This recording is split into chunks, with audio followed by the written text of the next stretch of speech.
হঠাৎ করে আমার চোখ গিয়েছে রাসূলের বাগের রওজার উপরে।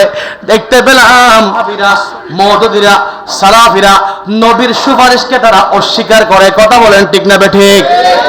কিন্তু আকীদায়ে আহলে সুন্নাত ওয়াল জামাতের গোলামরা এটা বিশ্বাস করে আমার নবী কবরে হাসরে, আমার নবী কিয়ামতের ময়দানে আমাদেরকে সুপারিশ করবে, এটা আমাদের বিশ্বাস আছে। কথা বলেন ঠিক না বেঠিক? সেই হাদিস শরীফটা যেই দিন আমি গত বছর যখন মদিনা শরীফে গেলাম, মদিনা শরীফে আমার দুই চোখ কান্নায় ভিজে গেছে। আমার নবীর রওজায়ে পাক জিয়ারত করতেছিলাম। সালাতু আসসালামু আলাইকা সাইয়্যিদি ইয়া রাসূলুল্লাহ, সবাই বলেন না আসসালাতু আসসালামু আলাইকা সাইয়্যিদি ইয়া হাবিবাল্লাহ। কত সুন্দর করে লেখা আছে সোনালী অক্ষর দিয়ে, মান যারা ফি কবরি ওয়াজাবাত লাহু শাফাতি ইয়াউমাল কিয়ামা।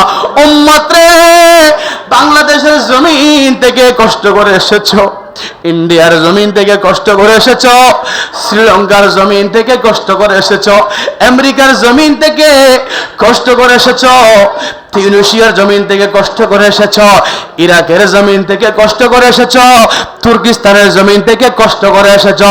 নয় নয়, আনোয়ারা গহিরা এলাকা থেকে কষ্ট করে মদিনা শরীফ এসেছো।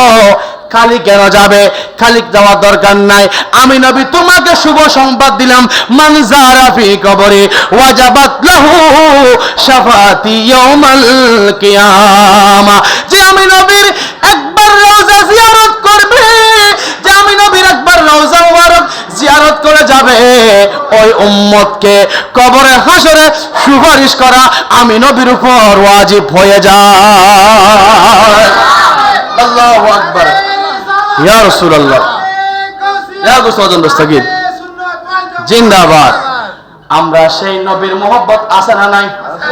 সাহেব বড় চমৎকার করে বলেছেন, সোনারে মদিনা বহু দূরে, সোনারে মদিনা বহু দূরে, কিন্তু মদিনাওয়ালা আমার অন্তরে,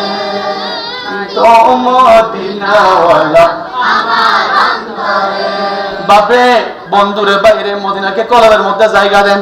পৃথিবীর জমিনে আপনি সবার চাইতে সর্বোত্তম ব্যক্তি হবেন।